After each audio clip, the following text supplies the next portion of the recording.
The once mighty Brisbane Rugby League competition. Before the birth of the Broncos, the southeast was tribal, and in 1979, three of the game's giants clashed for the first time. It's the team in the blue and the white is for brothers, the team that's superior to all the others. Each Brisbane team had an anthem and army. In 1979, Wally Lewis debuted for Valleys, Mel Meninga for Souths. Wayne Bennett was the new Magpies coach. Reaching the grand final has been a great personal triumph for the former policeman Bennett. Passions were running high. Someone cut down the goalposts at Lang Park. They were repaired in time for kick-off. McQuirted or Lewis. Lewis put in a little kick, regathered, still going. Wally Lewis led Valleys to a 26-0 thrashing of Souths, handing defeat to Wayne and Mel.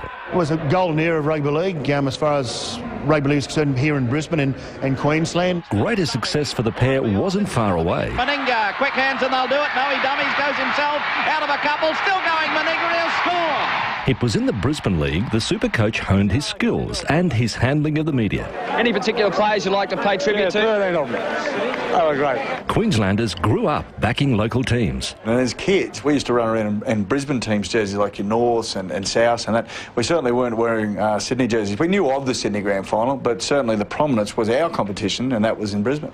Suburbs went footy mad. The Wynnum-Manly area is ablaze with red and green in keen expectation of a Seagulls win at Lang Park on Sunday.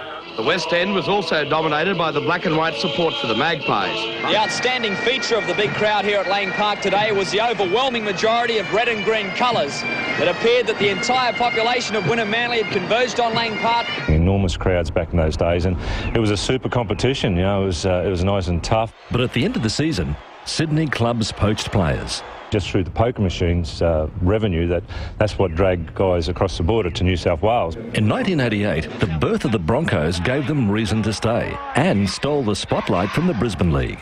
Council ditch digger Alan Langer was lured from the Ipswich Jets. Probably disappointing for the Brisbane League, but certainly, playing for the Broncos was the highlight, and then the boys didn't have to go to Sydney.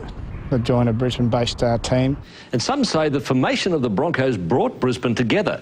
No longer was the city split by rivalry. The Queensland Cup is now the state's premier competition, but still not what the Brisbane League once was. It never got too much recognition south of the border, but I can assure you it's one of the stronger competitions I've played in.